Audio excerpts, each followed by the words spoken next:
చాలా ఒకవైపు busy life అండి. రామ్ చరణ్ గారు, ఎన్టీఆర్ గారు, అల్లు అర్జున్ గారు ఇలా టాప్ స్టార్ సినిమాలను ఎట్ ఏ టైం చేస్తున్నా. సో ఇటువంటి సినిమాలు నాకు సోలో డైరెక్టర్గా పనిచేస్తాను, లైఫ్ టర్నింగ్ తిరగబోతున్నాను అనుకున్న దశలో ఇల్ హెల్త్ వచ్చింది. నాకు బ్యాడ్ హ్యాబిట్స్ లేవు, బట్ గుడ్ హ్యాబిట్స్ కూడా లేవేమో నాకు అనిపిస్తూ ఉంటుంది. సో వచ్చింది, ఇట్స్ ఎ ఫేట్. వచ్చిన తర్వాత 1.5 year నాకు ప్రతిరోజు స్ట్రగుల్.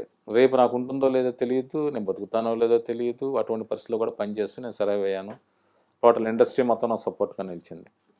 ఆ దశలో అర్ధరాత్రులు అపరాత్రులు నాకు ఊపిరాడగా హాస్పిటల్ కారులో తీసుకెళ్తున్నప్పుడు ఒక 2 పాటలు వినేవాడిని. ఆహా, అప్పుడు ఉన్నది ఒకటే పాట, కలేజాలో సదాశివ సన్యాసి, రామజోగయ్య శాస్త్రి గారు రాశారు. ఆ పాటలో ఒక 2 లైన్లు ఉంటాయి, లోకాల నేలే రేడు నీకు సాయం కాకపోడు అనేది.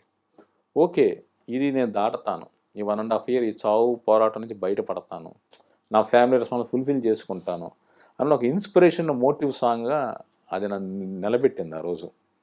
సో అక్కడి నుంచి సాగిన ప్రయాణంలో నేను కొన్ని డివోషనల్ టచ్ ఉన్న బ్యాక్డ్రాప్ సినిమాలు కూడా నేను రాశాను.